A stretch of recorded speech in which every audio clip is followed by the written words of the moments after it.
안녕하십니까. 임형익 목사입니다. 지금 이 강의를 들으시는 우리 모든 셀장님들의 마음 가운데 하나님의 임재로 충만하게 되기를 축복합니다. 오늘 다니엘서 세 번째 시간입니다. 4월 첫째 주 지혜는 하나님께 있습니다. 다니엘서 2장 12절에서 23절까지 말씀 우리 함께 나누겠습니다. 이 과의 포커스는 하나님을 경외하며 기도하는 자는 지혜를 얻게 됩니다. 입니다. 먼저 마음 열기를 보겠습니다.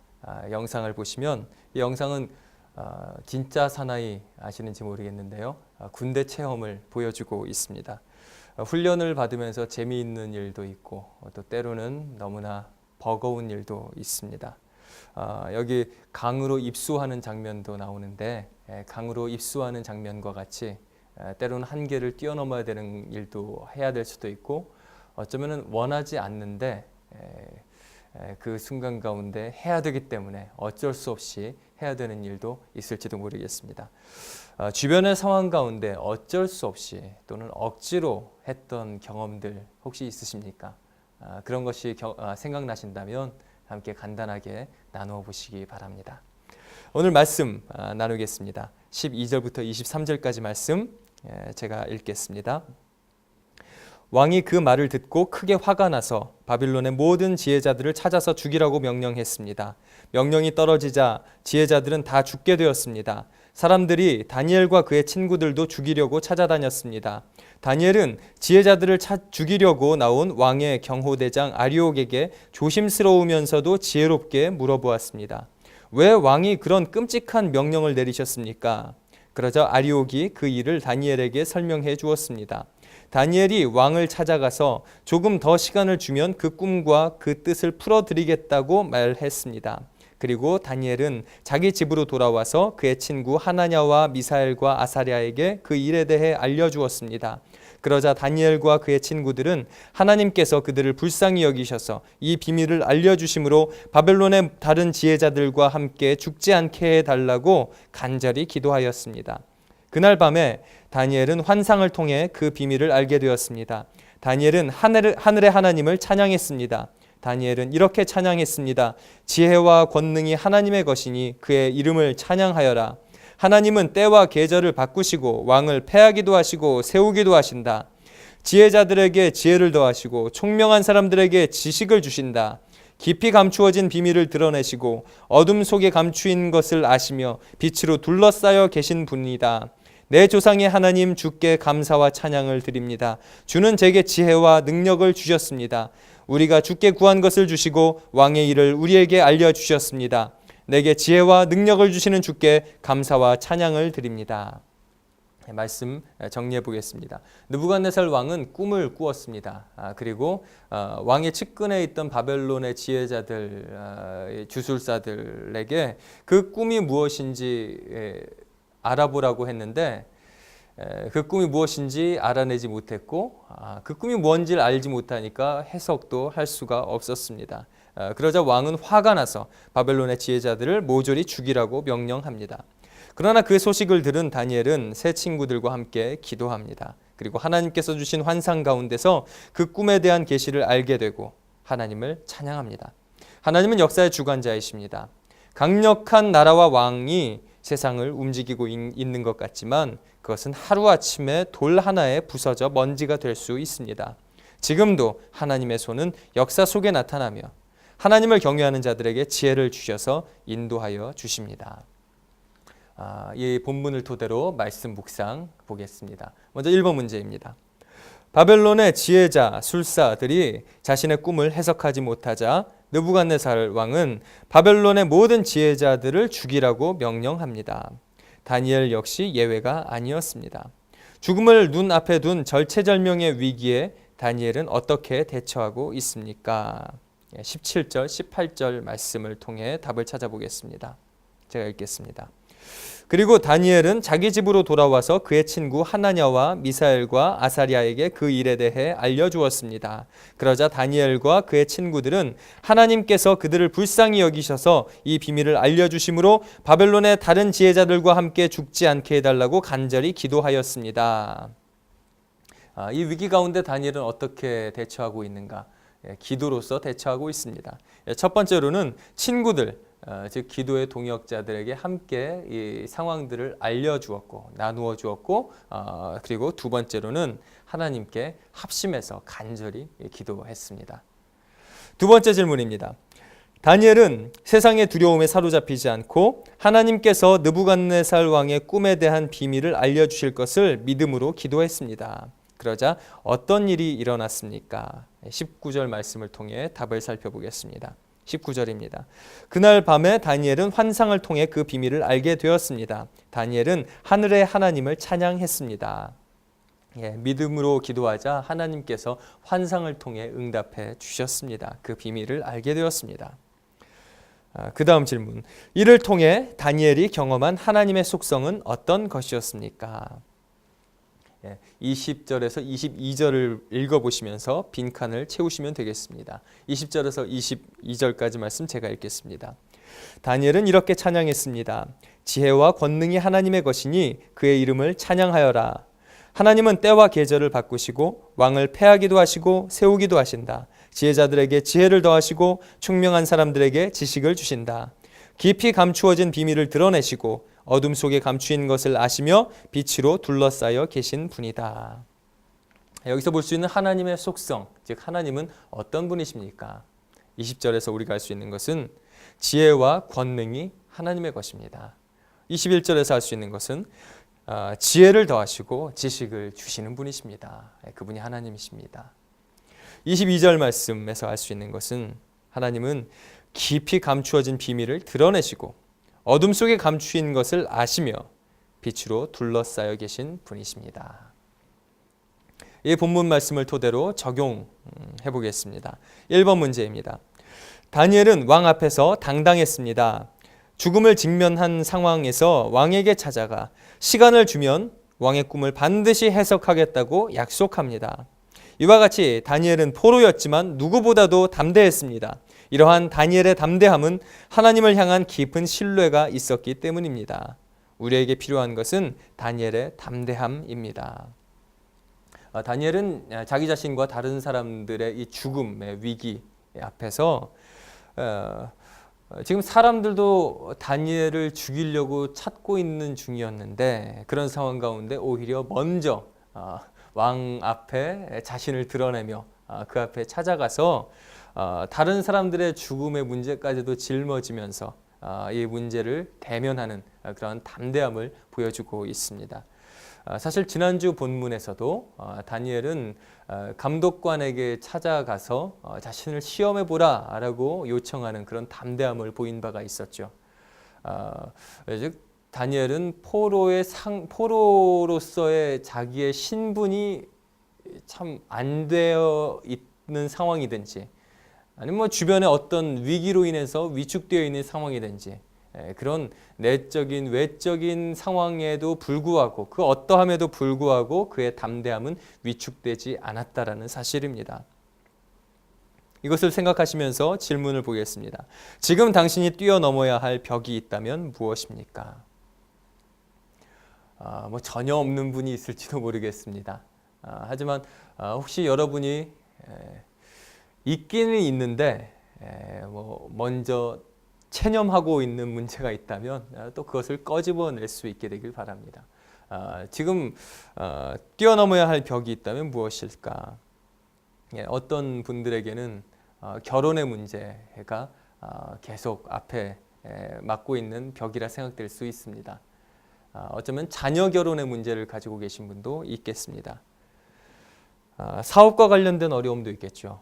사업 내에서 어떤 위기가 있는 분이 있을 수 있고, 그리고 이제 새롭게 사업을 시도하시는 분, 그리고 세부 사항을 결정해야 되는 너무나 막연한 것들 가운데에서 불확실한 것들 가운데에서 구체적인 결정을 눈앞에 두고 계신 분들, 또는 이직을 계획하고 계신 분, 또는 자격증 시험을 앞두고 계신 분들, 뭐 이런 것들이 벽으로 놓여 있는 분들이 있을지 모르겠습니다. 또는 건강이 벽이신 분도 있습니다. 그리고 노후 생활, 노후 경제가 벽인 분도 있을지도 모르겠습니다. 또는 외적인 것이 아니라 자기 내적인 것이 계속 벽이라 느껴지는 분도 있을지 모르겠습니다. 자기 보호, 자기 방어가 많은 분이 참 이런 모습이, 내면의 모습이 벽이라 생각될 수도 있고, 내면의 죄, 내면의 악함, 그리고 어떤 성격적인 문제, 뭐 이런 것들이 계속 자기 자신을 한계 안에 가두고 있다고 생각하며 이런 것을 벽이라고 느끼시는 분들이 있을지 모르겠습니다.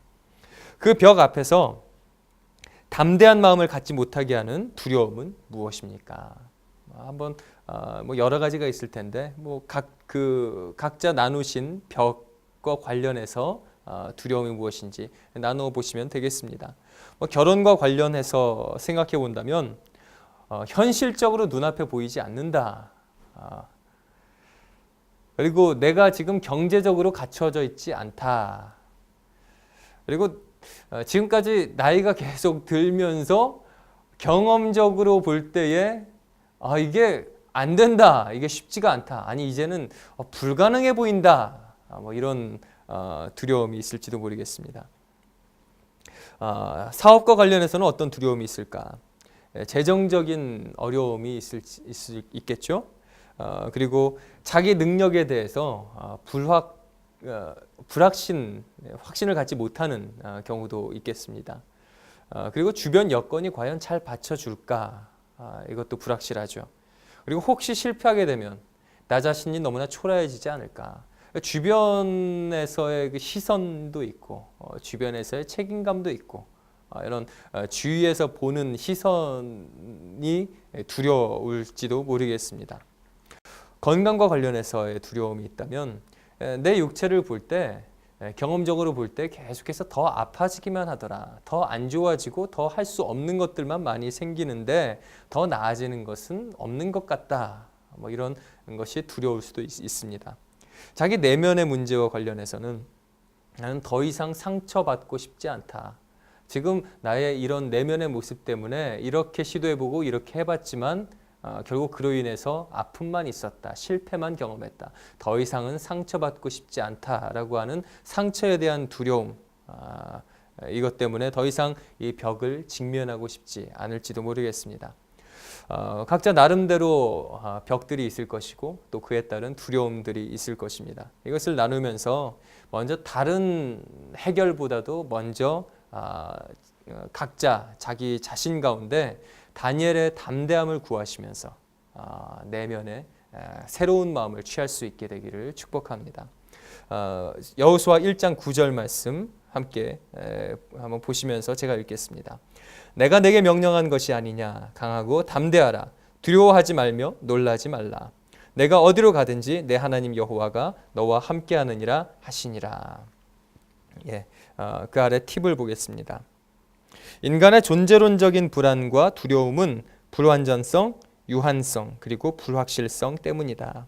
그러나 우리가 완전하신 하나님, 영원하신 하나님, 신실하신 하나님을 의지하면 우리를 올가매고 있던 불안과 두려움의 사슬이 풀린다. 하지만 문제가 있다. 새치혀로 인간을 속여 하나님을 등지게 만드는 사탄이다. 원수가 거짓으로 사람을 속이는 궁극적인 목적은 하나님을 멀리하게 만드는 데 있다. 하나님이 절대적인 해답이라면 하나님을 붙잡으면 된다. 그런데 원수는 우리 마음을 멈칫하게 만든다. 그러고는 모든 해답을 갖고 있는 하나님이 내 편이 아니라면, 사실 너를 속이고 있는 거라면, 뭔가를 숨기고 조종하고 있는 거라면 이라는 근거 없는 불신과 두려움을 조장한다. 이 거짓에 속아 넘어가면 우리는 영적 분리불안증에 빠지게 된다. 이 팁을 함께 읽으시면서 1번 문제를 정리하시면 되겠습니다. 2번 문제입니다. 다니엘은 갑작스럽게 죽음의 위기에 처했을 때 세 친구들과 함께 기도했습니다. 당신의 삶에 이러한 어려움은 없습니까? 현재 어려움에 처한 사람이 있다면 뭐 있을 수도 있고 없을 수도 있겠죠. 있다 하더라도 좀 나누기에 좀 애매함을 느끼는 분들도 있겠죠. 가능한 대로 어려움을 함께 또 나누면서 기도 제목 나눌 수 있게 되길 바랍니다. 그 다음 문제 보겠습니다. 혹시 당신은 위기가 올 때 함께 기도 제목을 나눌 사람이 있습니까? 다니엘은 이 위기 앞에서 이 문제를 담대하게 직면했죠. 그런데 담대하게 직면한다. 원래 저 사람은 담대한 사람이다 라는 것으로 이 문제가 해결되지는 않습니다. 다니엘도 기본적으로 하나님과 함께 동행하면서 그 신앙 안에서 그의 내면도 더욱더 담대해졌겠지만, 그럼에도 불구하고 여전히 다니엘은 기도가 필요했고, 다니엘처럼 신앙이 훌륭한 사람도 혼자서로서는 풀리지 않는 기도의 문제가 있게 되고, 그때는 함께 기도할 기도의 동역자가 필요했음을 보게 됩니다. 일반적으로 재정적인 어려움, 관계적인 어려움, 이런 어려움들을 느끼면은 좀 더 이런 내적인 것, 사적인 것을 드러내야 하겠죠. 이런 사적인 것, 내적인 것을 함께 나눌 수 있는 그런 사람이 어떤 분이 주변에 있으십니까? 함께 나누시면 좋겠습니다. 셀원 중에서 이런 분이 있다면 너무나 좋겠죠. 또는 어느 사역팀에서 섬기고 계신 분이 있다면 사역 팀원 가운데 이런 분이 있어서 함께 기도 제목을 나눌지도 모르겠습니다. 그리고 또 신앙의 친구들 또는 가족, 자기보다 신앙이 더 좋은 가족에게 기도 제목을 나눈 분이 있겠죠. 또는 자신을 전도해 주신 분이나 자신의 신앙의 멘토 또는 목회자에게 이런 기도 제목을 나누는 분이 있을 수 있습니다. 어려울 때 우리가 혼자 그냥 눌려 있는 것이 아니라 담대하게 직면할 수 있게 되길 바라고, 그 힘을 얻기 위해서 기도할 수 있게 되길 바라고, 또 기도의 힘을 얻기 위해서 다 함께 우리 기도의 동역자와 함께 기도할 수 있게 되기를 바랍니다. 그 다음 문제 보겠습니다. 당신은 함께 기도하는 것이 어색하지는 않습니까? 주일 예배 중 통성기도 시간이 있는데 통성기도가 어색하지는 않습니까? 이 문제에 대해서는 간단하게 yes 또는 no로 대답할 수 있겠죠. no라고 대답하신 분, 어색하다고 답하신 분들이 있다면 그 이유는 무엇인지 함께 나누어 보시면 좋을 것 같습니다. 어쩌면 통성기도에 대한 이미지가 안 좋은 분들도 있을지 모르겠습니다. 그리고 초신자들의 경우에는 기도를 큰 소리로 기도하는 것 자체에 대해서 거부감을 가지고 계신 분도 있겠죠. 어떤 분은 기도는 하고 싶은데 기도할 거리가 있는 것 같은데 어떻게 기도해야 될지 평소에 기도를 하질 않다 보니까 당연히 통성기도 시간에도 기도가 안 나오는, 기도할 줄 모른다는 그런 분도 있을지 모르겠습니다. 또는 기도를 일부러 안 하는 경우도 있겠죠. 기도를 어떻게 하는지는 알고 있는데 간절한 기도가 있었지만 오랫동안 하나님께서 안 들어주시다 보니까 이제 더 이상은 기대를 하고 싶지 않은, 더 이상 스스로가 그렇게 막 기대하고 실망하고 그런 마음을 갖고 싶지 않아서 그냥 기도를 안 해버리는 사람도 있습니다. 또는 통성기도 하는 가운데 어떤 장소, 어떤 무리 중에서는 그래도 되는데 특별히 어떤 장소에서는, 어떤 무리와는 집중이 안 된다. 옆 사람이 기도하는데 그 기도 소리가 다 들리면서 내가 기도하는 데 있어서 집중이 안 된다 라고 하시는 분도 있습니다. 어떤 모양이든지 함께 나누시면서 그 가운데 통성 기도를 향해서도 우리가 친밀하게 접근할 수 있기를 바랍니다. 기도로 마무리하시면 되겠습니다. 각자 적용한 것을 중심으로 자신을 위해 기도하시고, 그리고 나눈 내용들을 기억하시면서 서로를 위해서 중보하십시오. 그리고 이번 주 공통 기도 제목을 가지고 제가 읽을 때 마음속으로 함께 기도해 주시기 바랍니다. 이번 주는 임직자 스쿨을 위한 기도입니다. 임직 대상자들이 임직을 준비하는 과정을 통해 하나님 앞에 더 헌신하고 순종하는 삶을 살아가는 법을 배우게 하소서. 하나님께서 채우시는 은혜를 경험함으로 그리스도를 닮아가는 삶을 살게 하소서. 임직자 스쿨을 진행하는 담임 목사님, 교역자와 간사님들에게 성령님께서 채우시는 은혜로 양육하며 섬기게 하소서. 이어서 선교 기도 제목 함께 마음속으로 기도해 주시기 바랍니다. 먼저 국내 대산 풍성한 교회 김종일 목사님 위해서 기도해 주시기 바랍니다. 방과 후 공부방, 미래나무 공부방을 통해 학업을 수행하기 어려운 친구들이 공부와 학교 생활을 포기하지 않게 하소서. 특별히 2018년 10월 전까지는 서산시의 지원 없이 자비량으로 운영해 나가야 하는데 재정적 어려움들을 감당할 힘과 믿음을 주옵소서. 특별히 청소년들을 섬기고 사랑하는 교회가 되게 하여 주소서. 두 번째 제목입니다. 교회 20주년을 맞이해 올해 처음으로 장로님 두 분과 권사님들을 세우려 하는데 이분들을 통해 대산풍성한 교회가 믿음 안에서 든든히 세워지는 교회 되게 하소서. 교회를 사랑하고 하나님께 충성하는 일꾼들 되도록 하나님께서 은혜를 부어 주소서. 계속해서 해외 기도 제목입니다. 네팔 문찬식 선교사님 위해서 기도하겠습니다. 문찬식 선교사의 갑상선 수술 이후의 회복과 김희정 선교사의 건강을 회복시켜 주소서. 카트만두에서 포카라로 옮겨서 시작하는 새로운 사역에 하나님께서 길을 열어 주소서. 네팔 언어를 공부하고 있는데 지혜와 총명을 주소서. 함께 마무리하면서 제가 기도하겠습니다. 살아계신 하나님, 우리에게 귀한 셀 모임 주시고 또한 다니엘서를 통해서 우리의 믿음을 성장시켜 가심을 인해 감사를 드립니다. 주님을 바라봅니다. 모든 상황 속에서 주님을 바라보게 해주시고 그러므로 인해서 우리의 삶에서 맞닥뜨리는 여러 가지 문제들 가운데 우리가 내적인 견고한 중심을 가지고 그 모든 문제를 담대함으로 직면할 수 있도록 우리 안에 새 힘을 더해 주시고 또한 우리에게 더 힘을 얻을 수 있도록 귀한 세론들 주셨고 귀한 기도의 동역자들 주셨으니 함께 기도하는 가운데 우리가 세상 앞에서 넉넉하게 승리하며 나아가는 믿음의 사람들로 서게 해 주시옵소서. 우리 셀장님들 축복합니다. 세론들 축복합니다. 셀 모임 가운데 성령으로 기름 부어 주시옵소서. 예수님의 이름으로 기도합니다. 아멘.